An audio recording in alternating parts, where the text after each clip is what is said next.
औज़ुबिल्लाहि मिनश्शैतानिर्रजीम बिस्मिल्लाहिर्रहमानिर्रहीम। Codification of law आज का हमारा टॉपिक है और ये legislation as a source of law में हमारा लास्ट टॉपिक है। ठीक है, इसके बाद इंशाल्लाह नेक्स्ट चैप्टर हम प्रेसिडेंट या आपके जो लीगल राइट्स है वो पढ़ेंगे। ठीक है, अगर मैं कोशिश करता हूँ कि ये 2 दिनों में एक और चैप्टर आधा नहीं, अगर फुल नहीं तो आधा कवर कर लूँ। फिर उसके बाद आपकी अगर प्रैक्टिकल क्लासेस होती हैं, मुझे सर जलील ने कहा था कि इंशाल्लाह 16 से बाकायदा तौर पे शुरू होगी 25 तक, तो उसमें अगर हमारे 2 वीक आ जाते तो 6 क्लासेस होंगी और उसमें इंशाल्लाह हम बहुत सारा कोर्स जो है वो पढ़ सकते हैं। तो मैं कोशिश करता हूँ कि उस वक्त तक आपकी तमाम कोर्स को मैं कवर कर लूँ। ठीक है, और ये आप अपनी प्रिपरेशन जारी रखें और HOD से अपने आपको जो है इन्फॉर्म रखा करें कि आपके पेपर जो है ऑनलाइन होंगे उसमें। लेकिन जहाँ तक मेरी इन्फॉर्मेशन है और हमारे लॉ कॉलेज में भी जो है वो पेपर जो है प्रैक्टिकल शुरू हो गए हैं और स्टूडेंट्स अभी आते हैं, उनके पेपर अभी पेशावर यूनिवर्सिटी ने ले लिए ख़त्म हो गए हैं। तो अब आप ये नहीं कह सकते कि जो है ईटा हो गया है, लॉ गेट हो गया है, सारे टेस्ट मतलब है ईटा भी होने वाला है, तो लॉ गेट सारे जो टेस्ट है वो हो गए हैं। तो इसका मतलब ये है कि आपका जो एग्ज़ाम है वो ऑनलाइन एग्ज़ाम नहीं होगा। ठीक है, बाकी आप अपने मुझे जहाँ तक मेरा नॉलेज है बाकी आप अपने आप को ख़ुद कंफर्म कर लिया करें। ठीक है, अच्छा, कोडिफिकेशन को जो है इसको उर्दू में जो है हम कहते हैं जी मजमुआ। ठीक है, कोडिफिकेशन अभी आपको समझ आ जाएगा कि ये क्या होता है। ठीक है, Codification of law means systematic presentation of the principle and rules of the whole body of law or a particular past theory. Codification का मतलब आसान अल्फाज में ये होता है सिस्टमेटिक अरेंजमेंट। ठीक है, जिसमें हम लॉ को अरेंज करते हैं, तरतीब देते हैं। ठीक है, तो चूंकि लॉ जो है वो बहुत सारी चीज़ों में, देखिए इसमें लिखा है the law which previously medley of customs, जो कस्टम की सूरत में, एंशियंट टेक्स्ट उस पर जो कवानीन पास किए होते हैं उसकी सूरत में, जुडिशल डिसीजंस अदालत के जो प्रेसिडेंट्स होते हैं उसकी शक्ल में, और कई जो स्टेचूट्स होते हैं उसके फॉर्म में पड़ा होता है कई उसमें, तो इसको अरेंज करके हम एक बॉडी बना लेते हैं, इसको हम कहते हैं कोड। ठीक है, या कोडिफिकेशन। अच्छा, अब कोडिफिकेशन जो है मिसाल के तौर पर आप लोगों ने ताज़ीरात पाकिस्तान सुना होगा, उसको हम कहते हैं पाकिस्तान पीनल कोड, ताज़ीरात पाकिस्तान। ठीक है, अगर आप उसका उर्दू में तर्जुमा करते हैं तो वो हो जाते हैं मजमूए ताज़ीरात पाकिस्तान। ठीक है, मजमूए ताज़ीरात पाकिस्तान यानी पीनल कोड, उसको जमा किया गया है। उसमें जो लॉज हैं उसमें उसको तरतीब इस तरह से दी गई है कि उसमें ऑफेंसेस जो जुर्म हैं, मुख्तलिफ़ किस्म के जुर्म हैं, उनको तरतीब वाइज अरेंज कर दिया गया है। यानी एक चैप्टर आपको मिलेगा ऑफेंसेस अगेंस्ट ह्यूमन बॉडी, यानी जिस तरह कत्ल जो है ये इंसानी जिस्म के ख़िलाफ़ जुर्म है, तो इस पे अलग चैप्टर है। ठीक है, जो सेक्शन 299 से शुरू हो जाता है। इसी तरह किसी को ज़ख्मी करना, ठीक है, और किसी पे कत्ल के इरादे से मतलब हमला करना, ठीक है, अटैक करना, किसी का कान काटना, किसी का नाक काटना, किसी को वो किडनैप वगैरह, ये सारे ऑफेंसेस अगेंस्ट ह्यूमन बॉडी है। ठीक है, तो उस पे एक अलग चैप्टर है, उसमें दिया गया है, इसको अरेंज किया गया है।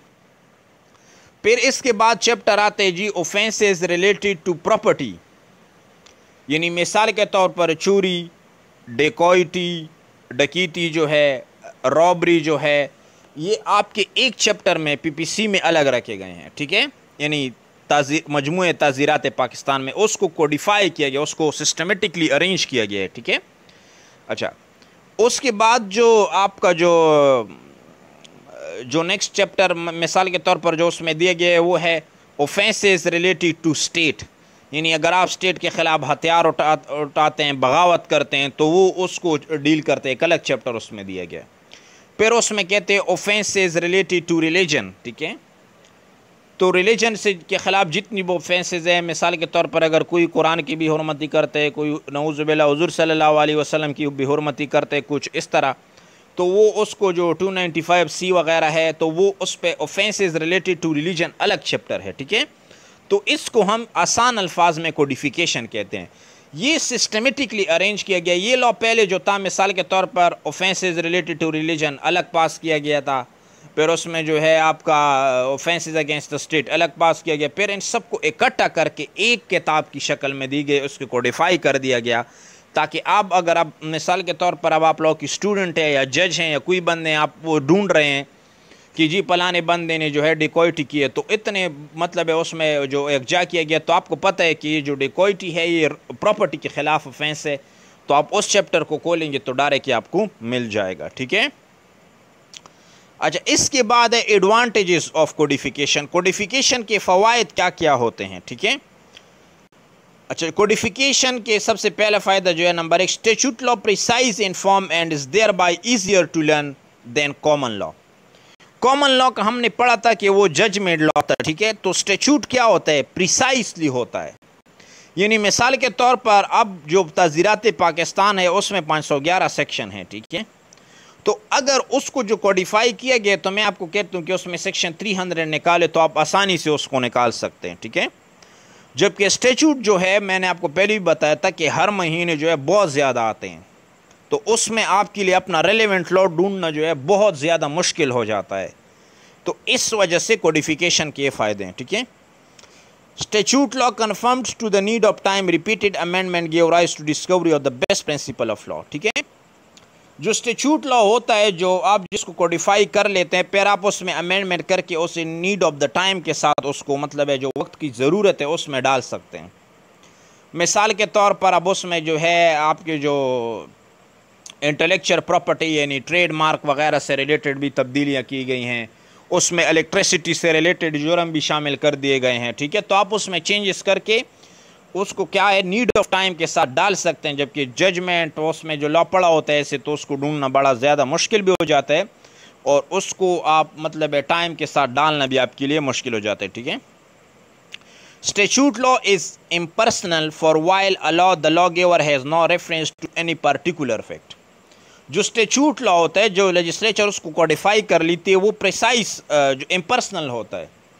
जिस वक्त लेजिस्लेशन आपकी मुकन्ना जो है जिस वक्त कानून साजी कर रही होती है उसके सामने कोई केस नहीं होता, ना उसने मर्डर देखा होता है ना कुछ भी, वो एक ख़याली चीज़ पे लॉ बना रहे होते हैं। ठीक है, कि मिसाल के तौर पर अगर कोई ऐसा करे ऐसा करे ऐसा करे तो ये क्या होता है, तो ये जो लॉ हो जाता है वो इम्पर्सनल हो जाता है। जिस वक्त जज जो है वो लॉ बना रहा होता है तो उसके सामने जो है वो उस केस के फैक्ट्स वगैरह होते हैं, और वो एक बंदा उसके सामने खड़ा होता है कि जिसको या उसने बरी करना है या सज़ा देना है या एक बंदे के फेवर में जजमेंट देनी है, तो उससे क्या हो जाता है, उससे हम पर्टिकुलर फैक्ट की तरफ चले जाते हैं।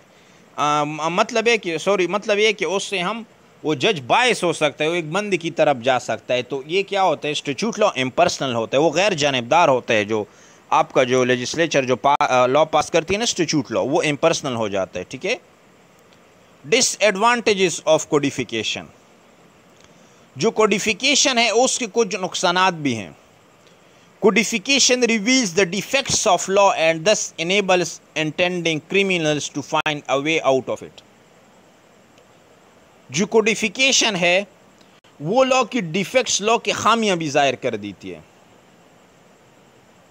ठीक है, तो जो क्रिमिनल होते हैं, जो क्राइम कमिट करने वाले लोग होते हैं, वो उसमें रास्ता ढूंढते हैं कि अगर मैं इस तरह क्राइम कमिट कर लूँगा तो ये मुझ पे लागू नहीं होगा। ठीक है, ये इसका सबसे पहला डिफेक्ट है। Codification makes the law rigid and inflexible and prevents further growth. जब आप एक लॉ को जमा कर लेते हैं तो उसमें फर्दर ग्रोथ, जजमेंट जो है बार बार दी जा सकती है, लेकिन उसमें फर्दर ग्रोथ जो है जब कोडिफिकेशन हो जाता है, स्टैट्यूट लॉ जो होता है पार्लियामेंट का जो बना है वो कोडिफाई लॉ होता है, उसमें फिर इनफ्लेक्सिबल हो जाते हैं। उसको हर सिचुएशन के सामने जब तक आपने उसमें अमेंडमेंट ना की हो आप डाल नहीं सकते, तो इससे लॉ का ग्रोथ रुक जाता है। Codes are inadequate in so far as they are not capable of dealing with all prospective cases. Future में जितने केसेस अराइज होंगे, अब लेजिस्लेचर जो है उसको ये नहीं पता होता, उसको कहती कि जी इस तरह चोरी, इस तरह चोरी, इस तरह, लेकिन कई किस्में हो सकते हैं जो उनके जहन में भी उस वक्त नहीं होता जिस वक्त वो लॉ बना रहे होते हैं। ठीक है, तो फिर ये क्या होता है, ये हर किस्म के केसेस के साथ डील कर नहीं सकता।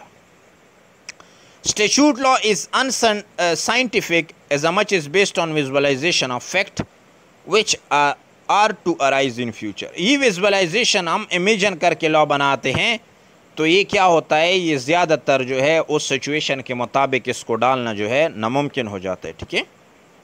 Codification raises difficulties of interpretation and give rise to several meaning.